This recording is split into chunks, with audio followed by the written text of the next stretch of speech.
I was stirring my morning coffee in my kitchen when my parents knocked on my front door carrying legal documents and wearing expressions I had never seen before. Mom clutched a manila folder against her chest, like armor, while Dad avoided eye contact completely. When I opened the door, they pushed past me without greeting and spread papers across my dining table. The documents demanded I transfer my house deed to my brother Marcus immediately or face a lawsuit for theft of family property. My hands trembled as I read accusations claiming I had stolen money meant for family use to purchase my home. Standing in the space I had worked 5 years to afford, I realized my own parents were trying to destroy everything I had built.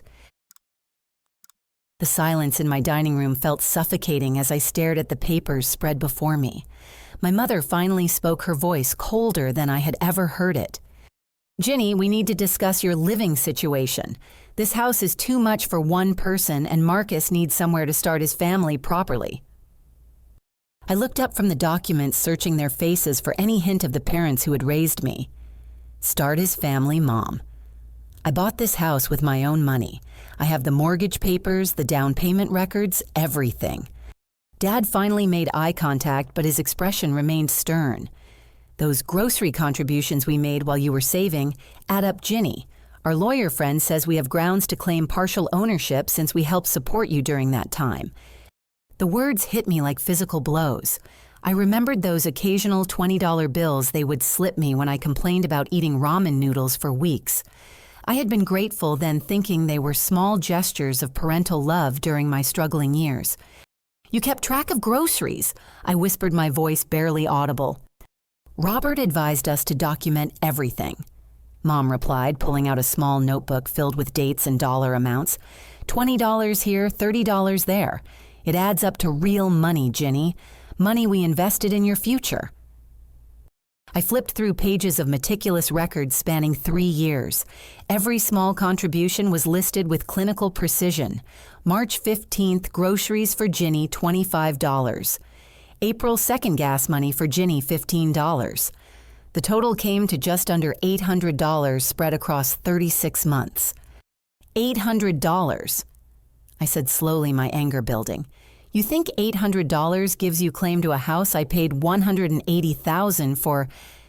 "It establishes a pattern of financial support," Dad said, clearly reciting words someone else had fed him. "You lived beyond your means while we subsidized your lifestyle. Now Marcus needs help, and family helps family." The betrayal cut deeper than any argument we had ever had. These were the people who had barely acknowledged when I graduated college, who showed little interest when I finally saved enough for a down payment, who attended my housewarming party for exactly 30 minutes before leaving to help Marcus move apartments for the 4th time in 2 years. "Where is Marcus in all this?" I demanded. "Does he know what you're doing?" Mom and Dad exchanged glances before Dad answered. "Marcus suggested we consult Robert about our options. He feels terrible asking, but Jessica needs a proper home for their future, and you have more space than any single person requires." The pieces started falling into place with sickening clarity. This was not a spontaneous decision born from recent desperation. This was a calculated plan developed over time with my brother, feeding our parents carefully crafted justifications for stealing my home. "How long have you been planning this?" I asked. "Planning is a strong word," Mom replied defensively. "We have been discussing family resources and how to distribute them fairly. Marcus works hard at his job, and he deserves the same opportunities you have had." I almost laughed at the irony. Marcus, who had coasted through community college while I worked double shifts at 3 different restaurants. Marcus, who changed jobs every 8 months when he got bored or had conflicts with supervisors. Marcus, who still asked our parents for money at 28 years old while I'd been financially independent since 23. "What opportunities did I have that Marcus did not?" I challenged. "We both grew up in the same house with the same parents. I worked and saved while he partied and spent. How is my success unfair to him?" "Success means helping family," Dad said firmly. "Your grandmother Dorothy always said family comes first, and she would be disappointed seeing you choose material possessions over your brother's happiness." The mention of Grandma Dorothy stung because I knew she would be horrified by what was happening. She'd always encouraged my independence and work ethic, often telling me privately that I reminded her of herself at my age. Grandma Dorothy worked for everything she had, too, I replied. She would understand why I cannot give away 5 years of sacrifice to fix Marcus's poor choices. Poor choices. Mom's voice rose. Marcus has been nothing but responsible. He has a steady job, a wonderful fiancé, and plans for a real future. You live alone in a house meant for families working constantly instead of building relationships. Maybe it is time to reconsider your priorities. The attack on my lifestyle felt like the final insult. I had built a career I loved, purchased a home I adored, and created a life that brought me genuine satisfaction. Yet somehow, my success had become evidence of selfishness, while Marcus's string of failures was reframed as responsible family planning. I need time to think about this, I said, finally gathering the papers with shaking hands. Robert says we need a decision within 72 hours, Dad replied. After that, we file the lawsuit and let the courts decide. We do not want it to come to that, Ginny. But family fairness matters more than individual wants. They left without saying goodbye, leaving me alone with documents that felt like weapons designed to destroy my security. I read through each page carefully, noting the official language and legal formatting that seemed designed to intimidate rather than inform. But something felt wrong about the papers beyond their outrageous demands. The legal language seemed oddly generic, and several phrases were repeated verbatim across different sections. I had never seen real legal documents before, but these felt somehow artificial, like someone had copied templates without understanding what they meant. I called my friend Sarah, who worked in real estate, and asked her to recommend a lawyer. If my parents wanted to play legal games, I would make sure I understood the rules they were trying to use against me. 2 days later, I sat in my car outside Marcus's apartment complex, trying to gather courage for a confrontation I had been dreading. The legal papers sat in my passenger seat like a loaded weapon, but I needed answers that only my brother could provide. Marcus answered his door wearing pajama pants at 2 in the afternoon, his hair disheveled and eyes red-rimmed. The apartment behind him looked chaotic, with mail scattered across surfaces and dishes piled in the sink. Ginny, what brings you by? His voice carried forced cheerfulness that felt obviously fake. We need to talk about Mom and Dad's lawsuit threat, I said, pushing past him into the living room. His face immediately shifted from fake smile to nervous anxiety. Oh, that. Look, I tried to talk them out of it, but you know how they get when they have an idea. I studied his face carefully, noting the way he avoided eye contact and fidgeted with his phone. Really? Because they said this was your idea. My idea. His voice cracked slightly. I just mentioned that Jessica and I were looking for a place to start our family, and they started talking about housing costs and family resources. I never asked them to threaten legal action.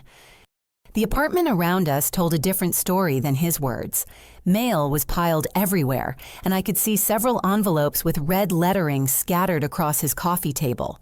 While Marcus continued his explanations, I noticed one envelope that had been torn open, revealing letterhead from something called Atlantic Credit Recovery. Marcus, are you getting collection notices? I asked, moving toward the coffee table. What, no, that is just junk mail, he said quickly, stepping between me and the table. But I had already seen enough to realize the junk mail included multiple envelopes from different financial institutions.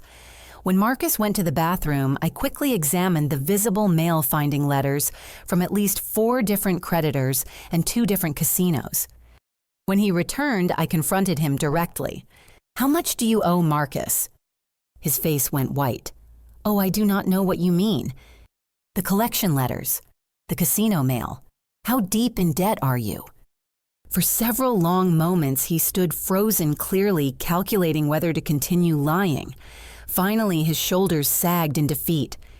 It started small, he whispered. Just online poker games with friends. I was actually winning for a while, making decent money on weekends. How much, Marcus? The principal debt is around $30,000. he said quietly. But with interest and penalties, it is closer to $47,000 now. The number hit me like a physical blow. $47,000 was more than Marcus had probably earned in the past 2 years combined, given his employment history. 47,000, I repeated. How is that even possible? It adds up fast, he said miserably. First, it was just credit cards to cover losses thinking I could win it back. Then I started borrowing from online lenders when the cards maxed out. The interest rates are insane, Ginny, 20% per month on some of them. I sat down heavily on his couch, trying to process the scope of his financial disaster. Does Jessica know? God, no, he said quickly. She thinks I am doing great at work saving money for our future. She has been showing me wedding venues and talking about down payments for houses. I cannot tell her I have destroyed everything before we even start. And your solution was to steal my house. Marcus looked genuinely ashamed for the first time in our conversation. I was desperate, Ginny. These people are not patient. They have been calling constantly, and last week, someone left a note on my car windshield with a photo of Jessica leaving her office. They know where she works. The threat to Jessica changed the entire dynamic. Whatever anger I felt toward Marcus involving his innocent fiancée crossed lines that made everything more serious. So you convinced Mom and Dad to threaten me instead of getting help for your gambling problem. I told them you were being selfish about the house, he admitted. I said you had mentioned that families should support each other and that you would be willing to help if they just asked properly. I made it sound like you were waiting for them to approach you. The manipulation was breathtaking in its calculated cruelty. Marcus had turned our parents into weapons against me while positioning himself as the reluctant beneficiary of their intervention. They think they are helping their responsible son against their selfish daughter, I said slowly. I was going to tell them the truth after everything got sorted out, Marcus said weakly. I just needed time to fix things without destroying everyone's opinion of me. By destroying everyone's opinion of me instead, Marcus had no answer for that. We sat in uncomfortable silence while I absorbed the full scope of his betrayal. He had not only risked his own future through gambling addiction, but had deliberately manipulated our parents into attacking me rather than seeking proper help. What happens if the creditors lose patience completely? I asked. I do not want to think about that, Marcus replied. Some of these people do not just file court papers, Ginny. They solve problems more directly. The threat hung in the air between us. My brother had created a situation where dangerous people might target him, Jessica, or potentially our entire family. His gambling addiction had metastasized into a crisis that threatened everyone I cared about. You have to tell Mom and Dad the truth, I said finally. After they get the house situation sorted out, Marcus replied. Once I can pay off the debts and start fresh, then I will explain everything and make it right. Make it right. I stood up, anger replacing sympathy. Marcus, you cannot make this right by stealing my house. You can only make it right by facing your addiction and dealing with the consequences honestly. Easy for you to say, he snapped. You have always been perfect, Ginny. Good grades, steady job, responsible decisions. Some of us struggle more than others. Struggling is not the same as lying and manipulating, I shot back. I made sacrifices and worked extra jobs while you made excuses and chose easier paths. Now you want me to sacrifice more to cover for choices you made as an adult. Marcus looked defeated but not apologetic. I do not know what else to do, Ginny. If you have a better solution, I am listening. I left his apartment with more questions than answers, but with one certainty, my parents had been completely deceived about the situation they thought they were resolving. Their lawsuit threat was based on lies Marcus had fed them over months of careful manipulation. But I still needed to understand the legal papers they had brought me. If Marcus was desperate enough to fabricate elaborate lies to our parents, I wondered what other corners had been cut in his plan to steal my house. David Thompson's law office occupied the second floor of a converted Victorian house downtown, with warm wood paneling and shelves lined with legal volumes that seemed to stretch to the ceiling. Sarah had recommended David as someone who specialized in estate and property law, describing him as thorough and honest. David was younger than I had expected, probably in his early 40s, with graying temples and kind eyes behind wire-rimmed glasses. He listened intently as I explained the situation, occasionally taking notes, but never interrupting my story. When I finished, he asked to examine the legal documents my parents had brought. I watched his expression change as he read through the papers, his eyebrows gradually rising with what looked like professional amazement. "Ginny, I have good news and strange news," he said finally. "The good news is that these documents have absolutely no legal validity whatsoever. They could not hold up in traffic court, much less civil court." Relief flooded through me. "So they cannot actually sue me?" "Not based on these papers," David confirmed. "But the strange news is that whoever prepared these documents has no idea what they are doing. These contain basic errors that no licensed attorney would make." He pointed to several sections of the paperwork. "See this case number format. It does not match any court system in Connecticut or any neighboring state. This legal citation refers to a statute that does not exist, and this signature block is formatted incorrectly for any legitimate legal filing." So who prepared them? According to the letterhead, someone named Robert Henley. Have you heard that name? I shook my head.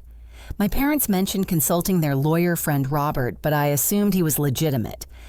David turned to his computer and began typing. "Let me check the Connecticut Bar Association database."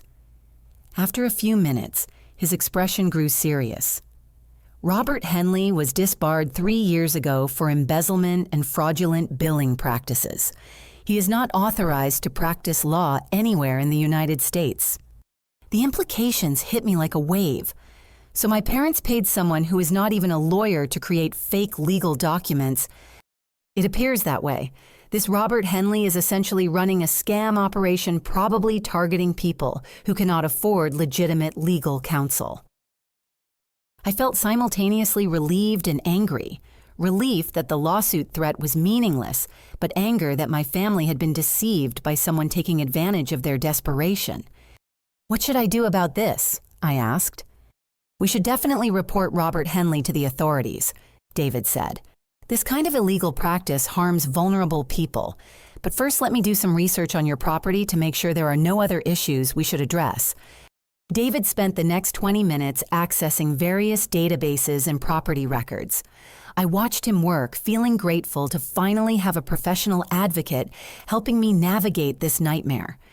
"Ginny," David said suddenly, his voice carrying a note of surprise, "when did your grandmother Dorothy pass away?"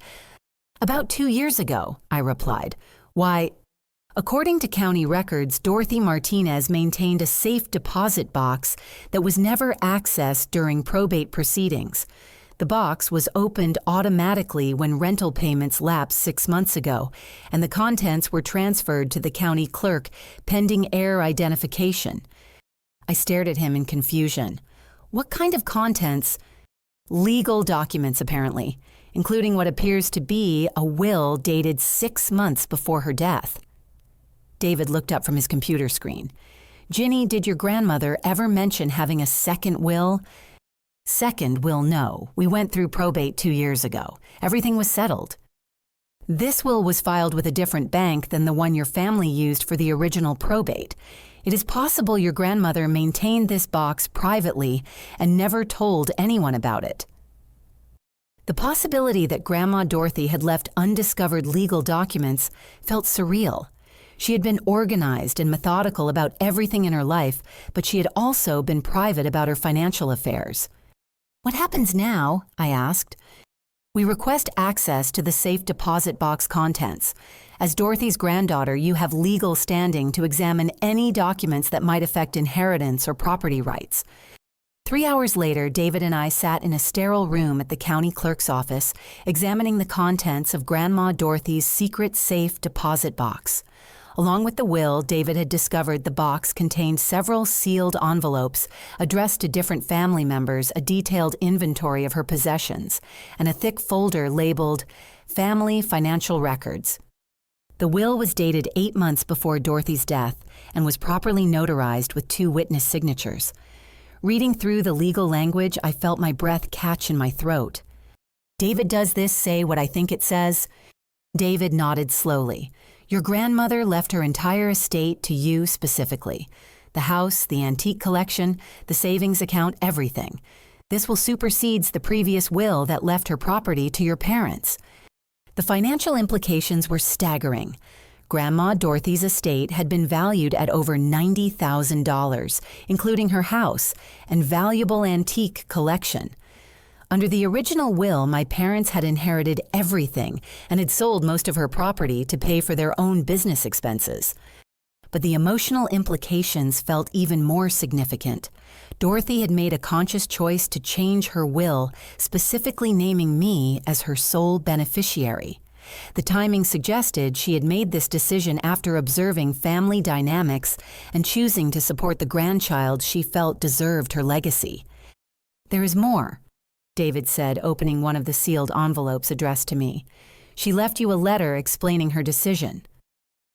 Dorothy's handwriting was still clear and strong despite her age when she wrote the letter. Her words made me cry before I finished the first paragraph. "My dearest Ginny, if you are reading this, it means my final wishes are finally being honored. I changed my will because I watched you build your life through honest work and determination, while others in our family have learned to expect success without earning it. You remind me of myself at your age, willing to sacrifice short-term comfort for long-term independence. I hope my small inheritance helps you continue building the life you deserve." The letter continued for 3 pages, detailing Dorothy's observations about family dynamics and her disappointment in the way my achievements were overlooked while Marcus's failures were constantly excused. But the final paragraph contained information that changed everything I thought I knew about my family's finances.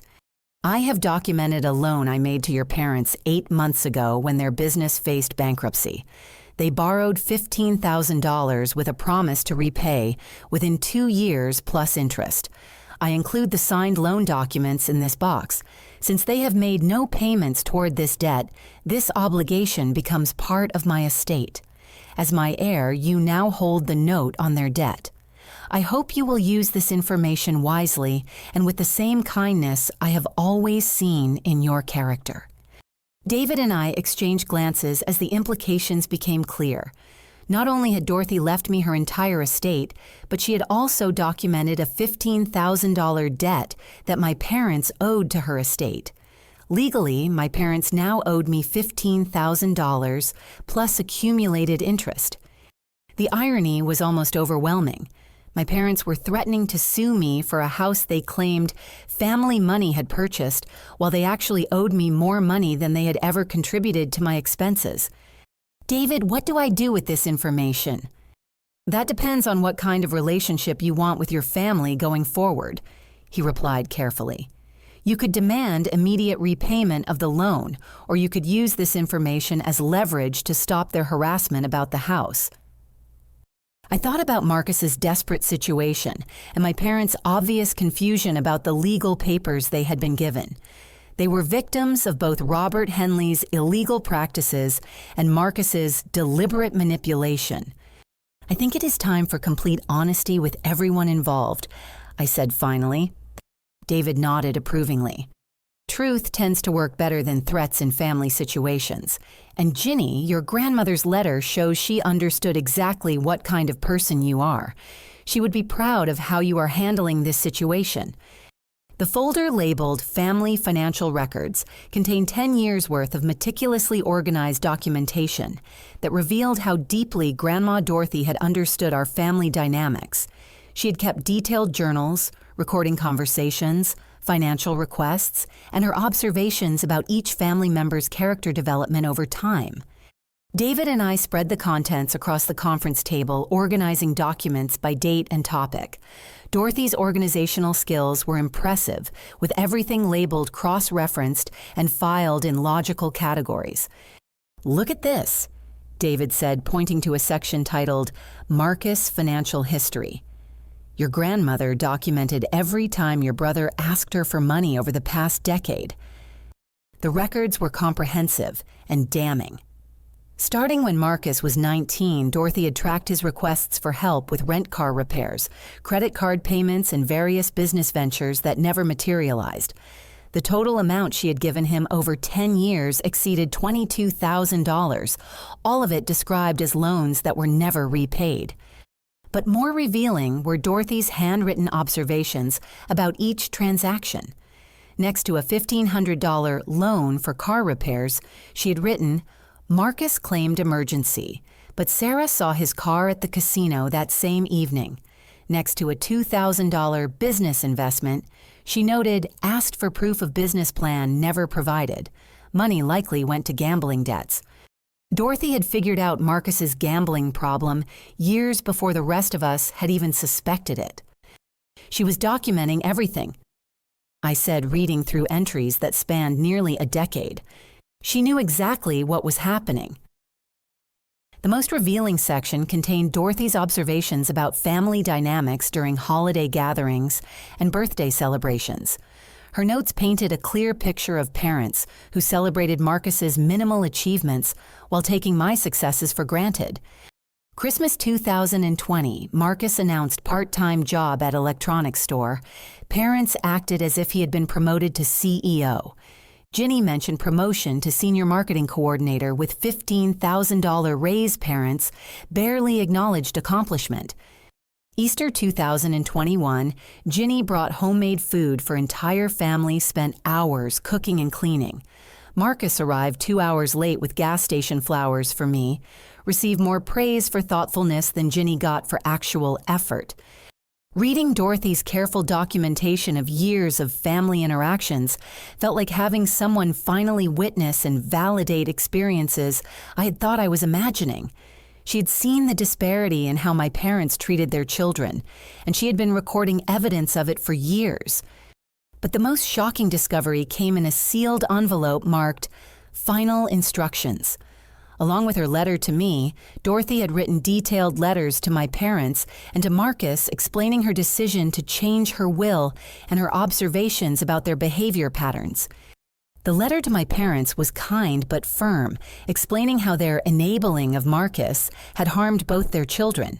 She wrote, "By constantly rescuing Marcus from consequences while expecting Ginny to solve her own problems, you have taught Marcus that effort is optional, while teaching Ginny that love must be earned through achievement. Both lessons are destructive, but in different ways." The letter to Marcus was more direct.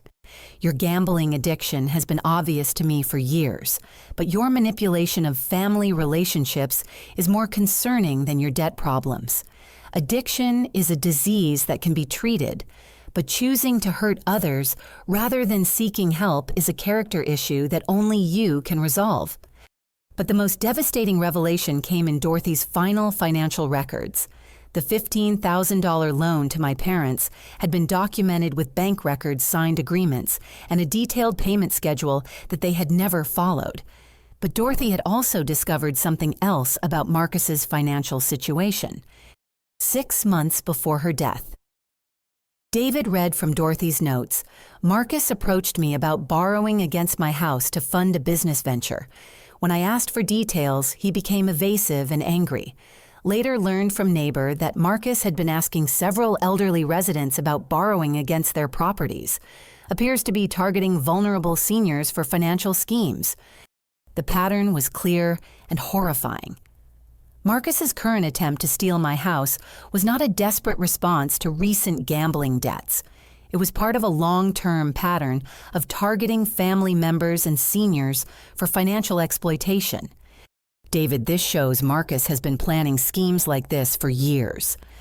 It appears your grandmother recognized predatory behavior and took steps to protect both herself and future potential victims," David replied. These documents could be valuable if Marcus escalates his attempts to defraud other people. The safe deposit box contained one final surprise, a detailed inventory of Dorothy's antique collection, with current market valuations. Items that my parents had sold after her death for a few $100s were actually worth thousands. A china set they had donated to charity was valued at over $8,000. Jewelry they had given to relatives without appraisal was worth nearly $12,000. Ginny, your parents may have unknowingly disposed of valuable items that legally belong to you under this will, David explained. You could potentially recover significant assets or their cash equivalent. The total value of improperly distributed inheritance exceeded $30,000, in addition to the $15,000 loan they had never repaid. My parents' financial obligation to Dorothy's estate now approached $50,000. But beyond the financial implications, Dorothy's documentation revealed something more important. She had chosen me as her heir because she recognized character traits that she valued and wanted to support. Her decision was not arbitrary, but based on years of careful observation about which grandchild shared her values of independence, hard work, and honest achievement. Reading her final letter to me again, I felt her presence in a way that made her passing feel both more real and more meaningful. You have always reminded me of myself at your age, willing to work for what you want instead of expecting others to provide it. I spent my life building security through honest effort, and I see you doing the same thing. My small inheritance is not a gift, Ginny. It is an investment in someone who understands the value of what they earn and will use it wisely. The weight of responsibility in her words felt both daunting and inspiring. Dorothy had not just left me money and property, she'd left me the obligation to honor her values and continue building the kind of life she respected. What do you recommend as our next step? I asked David. We need to initiate formal probate proceedings for this will, which will legally establish your inheritance rights. Then we need to have a family meeting where everyone learns the truth about Dorothy's final wishes and the financial realities of your parents' debt obligations. And Marcus's gambling situation, that is a separate issue, but your parents deserve to know the real reason they were manipulated into threatening you. They cannot make good decisions based on false information. Driving home that evening, I felt overwhelmed by the complexity of emotions Dorothy's discoveries had created. Relief that I had legal protection against my family's threats. Anger that Marcus had manipulated everyone for years. Sadness that my parents had been deceived into attacking me. But also gratitude that Dorothy had seen and valued who I really was, even when others in our family seemed blind to it. The next phase would require confronting my entire family with truths that would be painful for everyone involved. But Dorothy's example of careful documentation and honest assessment gave me a framework for approaching those conversations with both compassion and clarity. I spent 3 days preparing for what I knew would be the most difficult conversation of my life. David helped me organize Dorothy's documents into clear categories, and we prepared copies of the most important evidence for each family member. I wanted everyone to have access to the same information so we could discuss facts rather than emotions.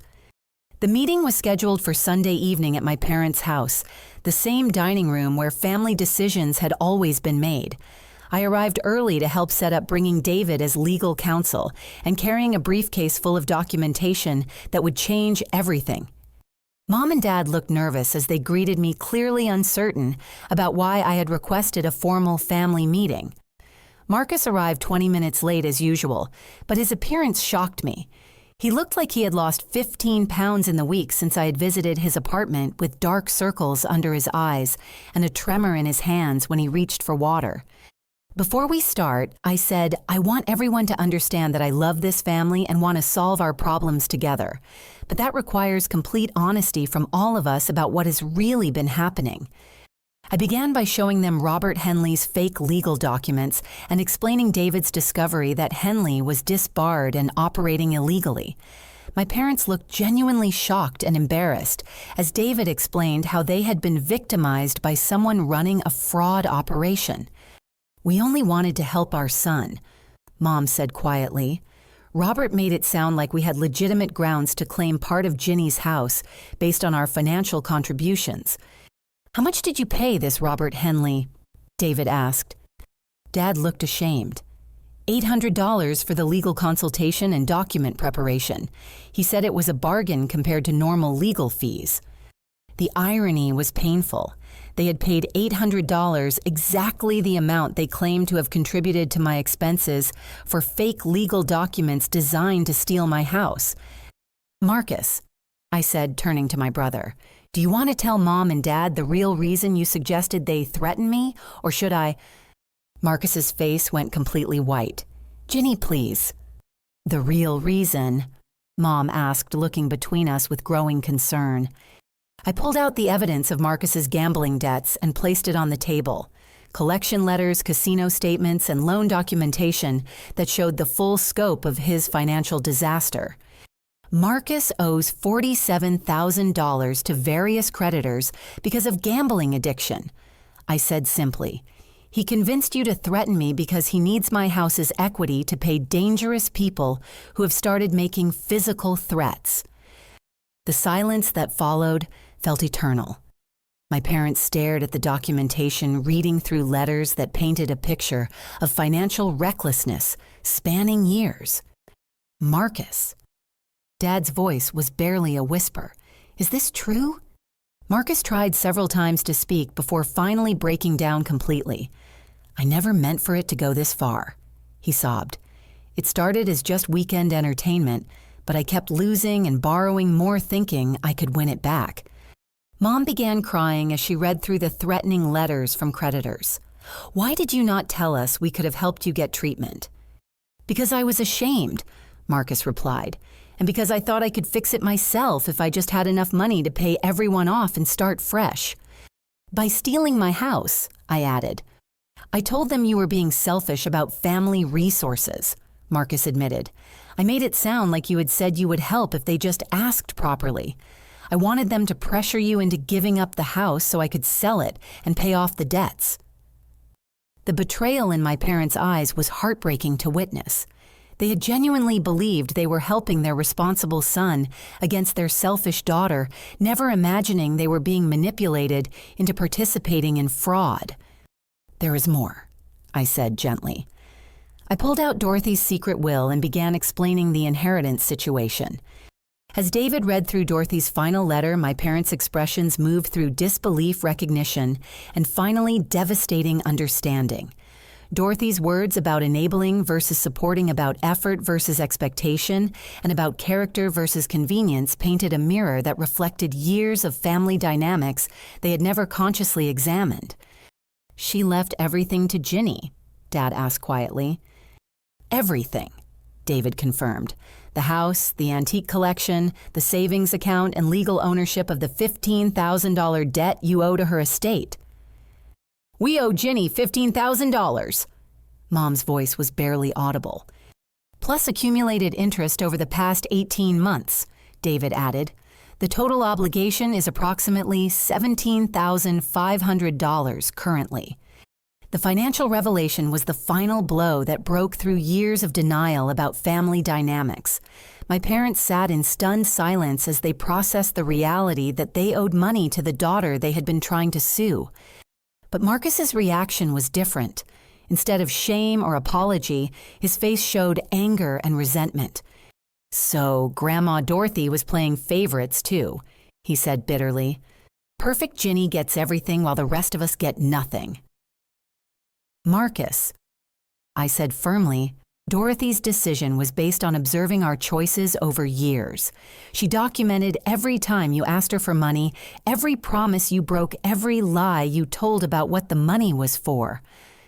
I showed him Dorothy's financial records detailing 10 years of loans he had never repaid, totaling over $22,000. "She knew about your gambling addiction before the rest of us figured it out," I continued. "She also knew you had been approaching other elderly neighbors about borrowing money against their properties."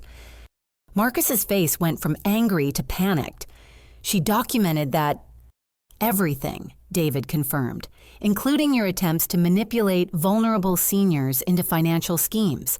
This establishes a pattern of predatory behavior that could be relevant if you target other potential victims. Potential victims? Mom asked, horrified. Marcus has been planning schemes like the house theft for years, I explained. Dorothy's records show this is not desperate behavior caused by recent debts. This is calculated manipulation he has been practicing on family members and neighbors. The room fell silent except for Marcus's quiet crying.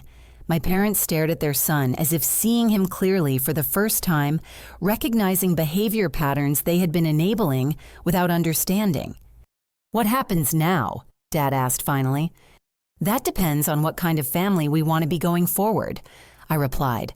"I can demand immediate repayment of Dorothy's loan, or we can work together to address the real problems that created this situation." "What do you mean?" Mom asked. "Marcus needs professional help for gambling addiction, not more money to cover his debts. You two need to understand how enabling his behavior has harmed both your children. And I need to know that my family respects the boundaries and achievements I have worked to establish." Marcus looked up through his tears. "What about the creditors? What about Jessica?" "Those are consequences you need to face honestly," I said. "You can declare bankruptcy, negotiate payment plans, or work with addiction counselors who understand financial recovery. But you cannot solve gambling addiction by stealing from family members." "And Jessica," he whispered. "Jessica deserves to know the truth about your financial situation before she marries you. Keeping her in the dark about $47,000 of debt is fraud, Marcus. She has the right to make informed decisions about her future." My parents looked devastated as they fully grasped the scope of the damage Marcus's lies had caused. They had been turned into weapons against me while enabling behavior that was destroying their son's life and threatening his relationship. "Can we fix this?" Mom asked quietly. "We can try," I replied, "but it requires everyone committing to complete honesty and taking responsibility for their own choices. No more enabling, no more manipulation, no more blaming other people for problems we create ourselves." The conversation continued for another 2 hours with tears, apologies, and difficult truths that had been hidden for years. By the end, everyone understood the real situation and the work that would be required to rebuild trust and healthy relationships. But the most important moment came when my father looked directly at me and said, "Ginny, we owe you more than money. We owe you an apology for failing to see how hard you worked and how much you achieved on your own. Dorothy saw it, and we should have seen it too."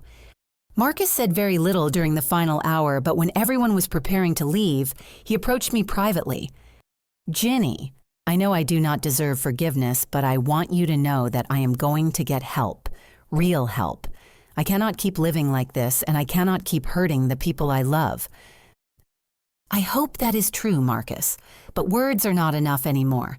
You have to prove change through actions over time." "I understand," he replied. "And Ginny, thank you for not destroying me tonight. You could have, and you would have been justified." "Destroying you would not help anyone," I said, "but you have to do the work to rebuild what you tore down." 3 weeks after our family confrontation, I found myself in an unexpected role as both victim and facilitator of my family's recovery process. Marcus had checked himself into an intensive gambling addiction program.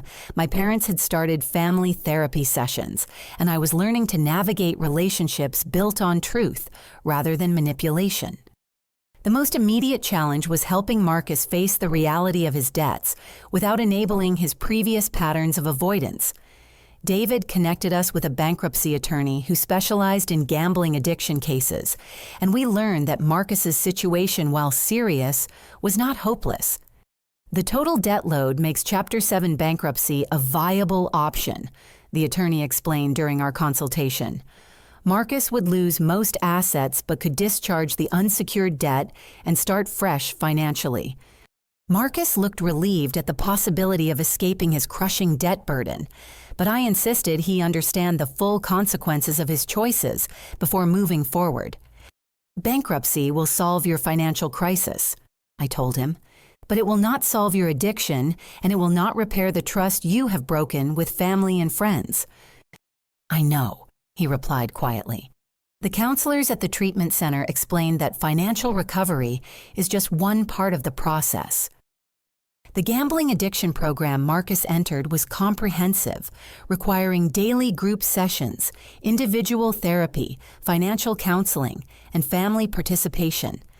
As his closest relative actively involved in his recovery, I attended weekly family sessions designed to help relatives understand addiction dynamics and establish healthy boundaries. Those sessions were educational and painful in equal measure. I learned that enabling behavior often comes from love, but creates harm by preventing addicts from facing natural consequences of their choices.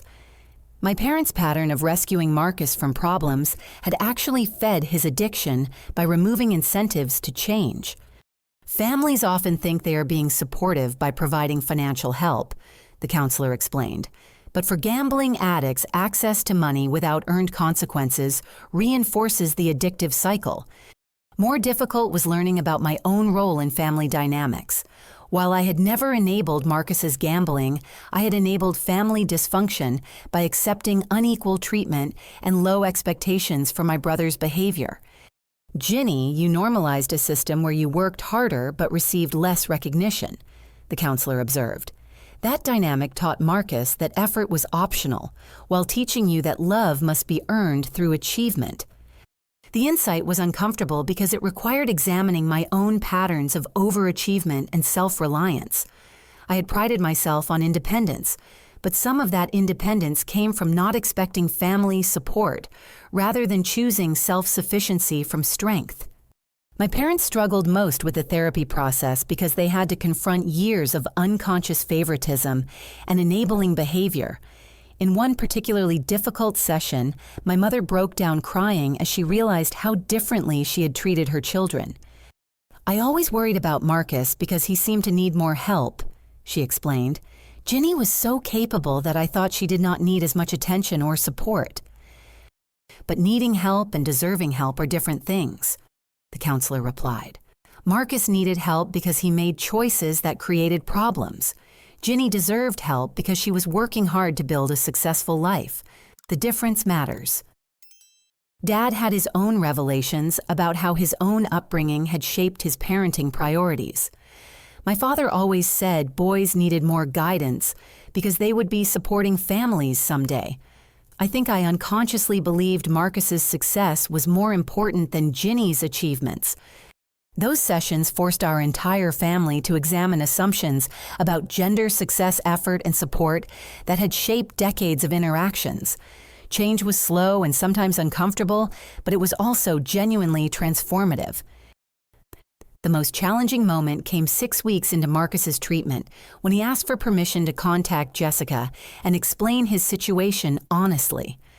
Jessica had been calling and texting constantly, confused by his sudden unavailability and worried about his health. She deserves to know the truth, Marcus said during one of our family sessions, but I am terrified she will end our engagement when she learns about the gambling and the debts. That is her choice to make based on accurate information, I replied. You do not have the right to decide for her by keeping her uninformed. The counselor agreed that honesty was essential, but suggested a structured approach that would provide Jessica with support during the revelation. We arranged for Marcus to meet with Jessica in the presence of a neutral counselor who could help them both process the information and its implications. 3 days later, Marcus called me in tears. She ended it, Ginny. Jessica broke up with me. My heart broke for both of them, even though I understood Jessica's decision. What did she say? She said she could forgive the gambling addiction because that is a disease, but she could not forgive the lies about our finances and future. She had been making plans based on information she thought was true. The loss of Jessica was devastating for Marcus, but it also marked a turning point in his recovery. For the first time, he faced the full consequences of his choices without anyone rushing to rescue him or minimize his responsibility. This is what accountability feels like, his addiction counselor explained. Recovery requires experiencing the natural results of past behavior, even when those results are painful. But Jessica's decision revealed something else that shocked our entire family.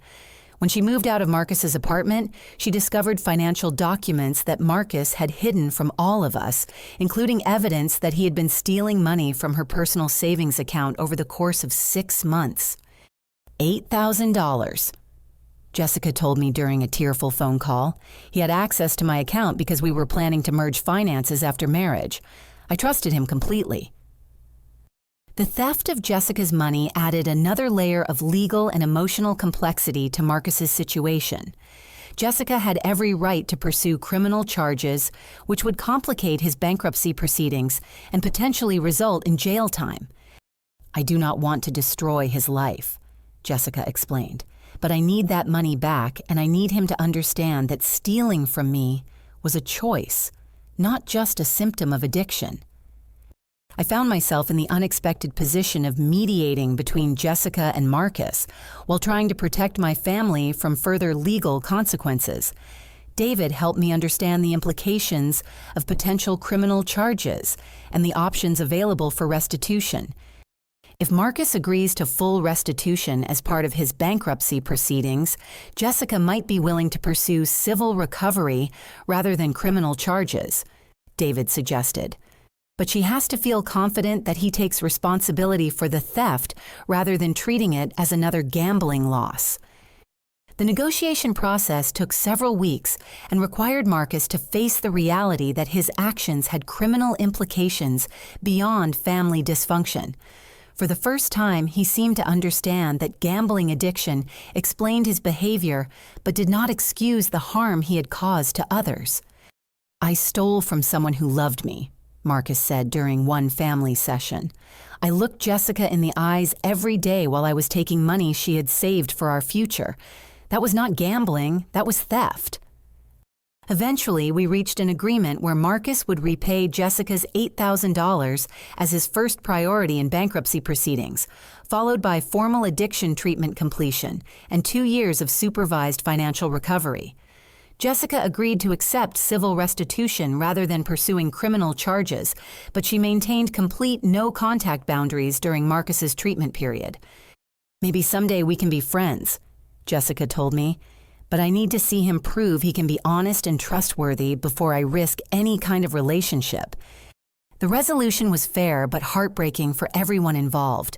Marcus lost the woman he genuinely loved because his addiction had taught him to prioritize immediate financial relief over long-term relationship honesty. But something positive emerged from the wreckage of Marcus's engagement.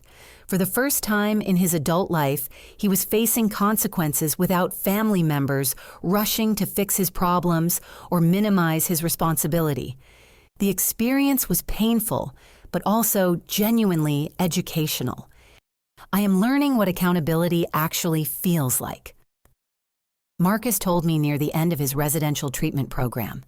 "It hurts, but it also feels more real than anything I have experienced in years." My parents, meanwhile, were learning to support Marcus's recovery without enabling his avoidance of consequences. They visited him during treatment, but refused his requests for money, legal assistance, or intercession with Jessica. "We love you enough to let you face the results of your choices," Mom explained during one difficult conversation. "Rescuing you from consequences prevented you from learning to make better choices." The family therapy process was teaching all of us to distinguish between support and enabling, between love and codependency, and between helping and harming through misguided kindness. 6 months after our initial confrontation, our family had changed in fundamental ways. Marcus was sober from gambling and working as an apprentice electrician while living in a halfway house. My parents had learned to celebrate my achievements while supporting Marcus's recovery without enabling his avoidance. And I had learned to expect healthy treatment from family members while offering support that empowered rather than enabled. The process was difficult and sometimes painful, but it was also authentic in ways our family relationships had never been before. We were learning to love each other based on truth rather than manipulation support, rather than enabling and accountability, rather than avoidance. Most importantly, Dorothy's inheritance had given me the financial security to participate in this healing process without risking my own stability. Her final gift was not just money and property, but the foundation for building the kind of family relationships she had always valued, honest, supportive, and based on mutual respect rather than emotional manipulation. Thanksgiving dinner 8 months later looked nothing like the family gatherings I had grown up with, but it felt more genuine than any holiday celebration I could remember. We were meeting in my dining room, the same space where this entire crisis had begun, but the dynamics around the table had transformed completely. Marcus arrived precisely on time, a small change that represented the broader transformation in his approach to responsibility and respect for others. He looked healthier than he had in years, having gained back the weight he had lost during his crisis period, but more importantly, his eyes carried a clarity and peace that had been missing for as long as I could remember. 6 months clean from gambling, he announced quietly as we gathered around the table. 203 days exactly. The precision in his counting reflected the meticulous approach to recovery that had replaced his previous patterns of avoidance and approximation. His addiction counselors had taught him that recovery required specific commitments and measurable accountability rather than general promises and vague intentions. "How is the electrician apprenticeship going?" I asked, genuinely curious about this brother I was still getting to know. "Better than I expected," Marcus replied with a smile that seemed authentic rather than performed. "Turns out, I actually enjoy working with my hands, and my supervisor says I have good instincts for electrical systems. It is honest work that pays enough to cover my expenses and my restitution payments." The mention of restitution payments was not accidental. Marcus had insisted on transparency about his financial recovery as part of rebuilding trust with our family. He paid Jessica $200 monthly from his apprentice wages, and he would complete full restitution within 3 years. "Any word from Jessica?" Mom asked gently. Marcus's expression grew more serious but not pained. "She sent a card last week acknowledging my 6-month milestone. Nothing personal, but it shows she is paying attention to my progress. That means more to me than I can explain." The relationship with Jessica remained complicated and uncertain. She had moved to a different city for a new job, creating physical distance that supported her emotional healing process. But her occasional acknowledgments of Marcus's recovery milestones suggested she was monitoring his progress, even if she was not ready for direct contact. "I am not trying to win her back," Marcus explained. "My counselor helped me understand that expecting relationship repair would put pressure on my recovery that could undermine my sobriety. I am staying clean because I want to be a better person, not because I hope to get Jessica back." The distinction was important and reflected the deeper psychological work Marcus had been doing beyond just stopping his gambling behavior. He was learning to make healthy choices from internal motivation rather than external pressure or expectation of specific rewards. My parents had undergone their own transformation through family therapy and individual counseling. Dad had started attending a support group for families affected by gambling addiction, while Mom had begun volunteering with a financial literacy program that helped people develop healthy money management skills. We learned that we contributed to Marcus's problems by not letting him face natural consequences, Dad explained. But we also learned that we contributed to Ginny's stress by not recognizing her achievements or offering support when she deserved it. The acknowledgement was important, but more significant were the concrete changes they had made in how they approached both their children. They had started celebrating my work promotions and personal achievements with the same enthusiasm they had always shown for Marcus's minimal efforts. They had also stopped offering Marcus financial assistance while providing emotional support for his recovery process. "Ginny, we have something we want to share with you," Mom said, her voice carrying excitement and nervousness. She handed me an envelope containing official documents from my college's financial aid office. Reading through the paperwork, I realized they had established an endowed scholarship program using money from selling Dorothy's antique collection with my permission. The Dorothy Martinez Memorial Scholarship for Independent Achievers. I read aloud, feeling tears start to form. It provides full tuition assistance for first-generation college students who work multiple jobs to fund their education, Dad explained. The selection criteria emphasize academic achievement combined with work ethic and financial independence. The scholarship was awarded annually to students who demonstrated the same qualities Dorothy had valued in my approach to education and career development. The first recipient was a young woman who worked as a night shift cleaning person while maintaining a 3.8 grade point average in engineering studies. We wanted to honor Dorothy's memory and your example, Mom continued. This scholarship will help students who remind us of you at that age, working hard to build better futures through honest effort. The gesture was deeply meaningful because it showed my parents had genuinely understood Dorothy's values and my own approach to achievement. They were not just apologizing for past treatment, but actively promoting the principles they had learned to appreciate. But the evening's most significant moment came when Marcus asked if he could share something he had been working on with his counselor. I wrote letters to everyone I hurt during my gambling years, he said, pulling out several sealed envelopes. Not just family, but friends, co-workers, and people I borrowed money from or lied to about various things. My counselor says making amends is important for recovery, but only when the other person is ready to receive it. He handed me an envelope with my name written in his careful handwriting.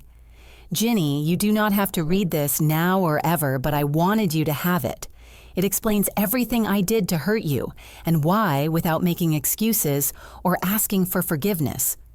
I opened the letter and read the first few paragraphs, which contained the most honest and detailed account of his manipulation and lies that I had ever received from him. The tone was factual rather than emotional, taking complete responsibility without self-pity or justification. This must have been difficult to write, I said.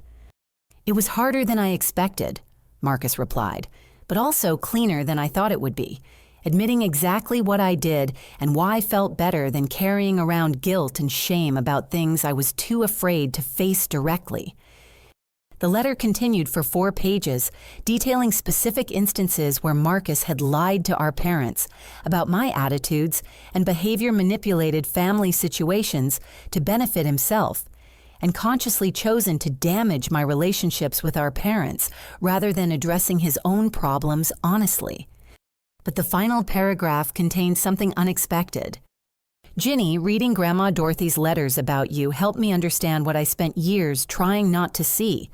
You built your life through qualities I admired but was too proud to admit: discipline, honesty, delayed gratification, and genuine independence. Instead of learning from your example, I resented your success and tried to diminish it so I would not have to face my own failures. I cannot undo the damage I caused, but I can commit to never again hurting people I love rather than facing problems I created. Marcus's commitment to honesty extended beyond our family to his broader community relationships. He had contacted Jessica's sister to arrange restitution payments, reached out to former friends he had borrowed money from, and even approached elderly neighbors he had targeted for financial schemes to apologize and ensure they understood his previous behavior was inappropriate. Recovery is not just about stopping gambling, he explained. It is about becoming the kind of person who solves problems honestly, rather than creating bigger problems through deception.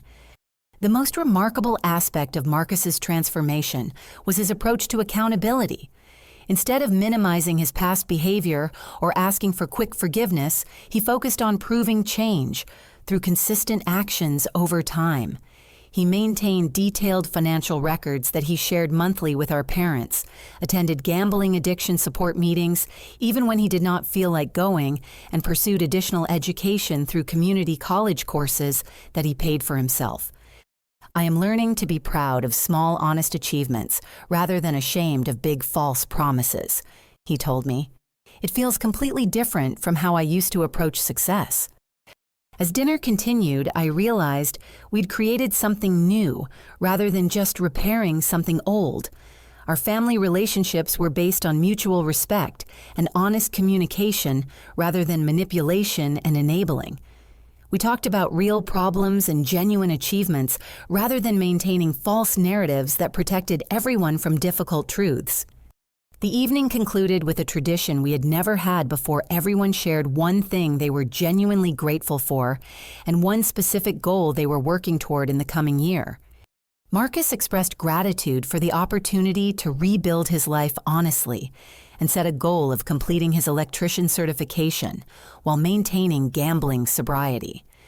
My parents shared appreciation for the chance to learn better ways of loving their children and committed to continuing family therapy while expanding their volunteer work. When my turn came, I realized how much my own life had changed beyond just resolving the crisis with my family. I am grateful for Dorothy's wisdom and courage in documenting the truth about our family dynamics, I said. Her gift was not just inheritance money, but the foundation for building healthier relationships with all of you. My goal for the coming year was to use Dorothy's inheritance to purchase a duplex property that I could renovate while providing affordable housing for someone in transition, possibly someone in recovery, or a single-parent building financial stability. I want to honor Dorothy's legacy by creating opportunities for other people to build independence through their own effort, I explained. She believed in supporting people who were working hard to improve their lives, and I want to continue that tradition. As everyone prepared to leave that evening, Mom pulled me aside for a private conversation.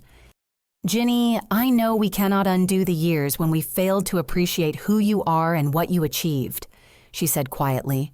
"But I want you to know that we see you clearly now and we are proud of the woman you have become." The words meant more to me than any inheritance or legal victory could have provided. After years of feeling invisible in my own family, I finally felt seen and valued for who I actually was, rather than judged for failing to be someone else. "Thank you," I replied. "But what I value most is that we learn to be honest with each other.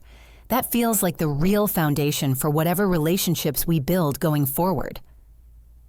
Dad joined our conversation, adding his own reflection on the evening and the months of healing work that had preceded it. "Dorothy would be proud of all of us tonight," he said. "Not because we avoided conflict, but because we faced it honestly and found ways to grow from it." Looking around my dining room as my family said their goodbyes, I felt a deep sense of satisfaction that had nothing to do with winning or being right. We had chosen the difficult path of truth and accountability over the easier path of denial and avoidance, and the result was relationships built on solid ground rather than shifting narratives. Marcus's final words as he left that evening captured the transformation that had taken place for all of us. "Ginny, thank you for not giving up on me, even when I had given up on myself. And thank you for showing me what integrity looks like in practice, rather than just in theory." The crisis that had started with threats and legal papers had evolved into the healthiest family dynamic any of us had ever experienced. We had learned to love each other based on truth rather than illusion, and to support each other through encouragement of growth rather than enabling of stagnation. Most importantly, Dorothy's final gift had proven to be exactly what she intended: an investment in someone who would use resources wisely while building the kind of life that honored the values she cherished most. As I cleaned up after dinner, I reflected on the journey from that terrifying morning when my parents had threatened to sue me to this peaceful evening surrounded by family members who had chosen honesty and growth over manipulation and avoidance. Justice had been served not through punishment but through transformation. Marcus faced real consequences that taught him accountability. My parents learned to offer support without enabling dysfunction, and I discovered my own worth was not dependent on family validation but was enhanced by family relationships built on mutual respect. The ending was completely satisfying because it was completely honest, and because everyone involved had done the difficult work of becoming better versions of themselves rather than simply demanding different behavior from others. Dorothy's legacy lived on not just through the scholarship bearing her name, but through a family that had finally learned to practice the values she had spent her lifetime demonstrating: integrity, accountability, hard work, and love that empowers rather than enables. Before you go, I want to ask you something. Have you ever found yourself in a situation where family members expected you to sacrifice your achievements to cover for their poor choices? How did you handle that pressure? And what boundaries did you establish to protect the life you worked so hard to build? Share your experiences in the comments below, because your story might help someone else facing similar challenges. Thank you for joining me through this difficult but ultimately healing journey. Like this video if you believe families should support each other through accountability, rather than enabling. Subscribe for more stories about finding strength through honest relationships, and share this with someone who needs encouragement to stand up for the life they have worked to create. Remember, true family love means holding each other to high standards rather than low expectations. And sometimes the greatest gift you can give someone is refusing to rescue them from consequences that could teach them to make better choices.